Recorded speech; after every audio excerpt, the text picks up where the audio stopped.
Hello friends, இந்த life பாயோட பெரிய packet தான் எடுத்திருக்கேன். இது வந்து காலி ஆயிடுச்சு. இது வந்து நாம் கழுவிட்டு நல்லா காய வச்சுட்டு எடுத்துட்டு வந்திருக்கு. எதுக்குன்னு பார்த்தீங்கன்னா, நாம ஊருக்கெல்லாம் போகும்போது இந்த ஒரு கவர் இருந்தால் போதும், நல்லா யூஸ் பண்ணிக்கலாம். எதுக்குன்னு பார்க்கலாம் வாங்க. இந்த காலியான கவரை பார்த்தீங்கன்னா, நம்ம இந்த மூடியை ஓப்பன் பண்ணிட்டு நல்லா காற்று ஃபில் பண்ணி வச்சோம்னா இது வந்து நம்ம ட்ரெயின்லலாம் ட்ராவல் பண்ணும்போது நைட்டில் படுக்கும்போது நம்மளுக்கு பில்லோ இல்லாமல் ரொம்ப கஷ்டமாக இருக்கும். அந்த மாதிரி நேரத்தில் இது பில்லோ மாதிரி யூஸ் பண்ணிக்கலாம்.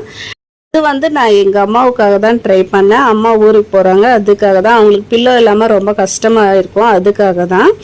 இது மாதிரி டவலை விரிச்சிட்டு அதுக்குள்ளே நம்ம இந்த பாக்கெட்டை வச்சிடலாம். வச்சுட்டு நல்லா இப்படி சுற்றி விட்டோம்னா ஒரு பேக்கெட் மாதிரி வந்துடும். அதில் இந்த டவலை சுற்றி விட்டோம்னா போதும். இது ஓப்பன் ஆகாமல் அப்படியே இருக்கும். நல்ல ஒரு யூஸ்ஃபுல்லான டிப்ஸுங்க. ட்ரை பண்ணி பாருங்க. நம்ம வீடியோ பிடிச்சிருந்தா ஒரு லைக் கொடுத்து சப்ஸ்கிரைப் பண்ணிக்கோங்க.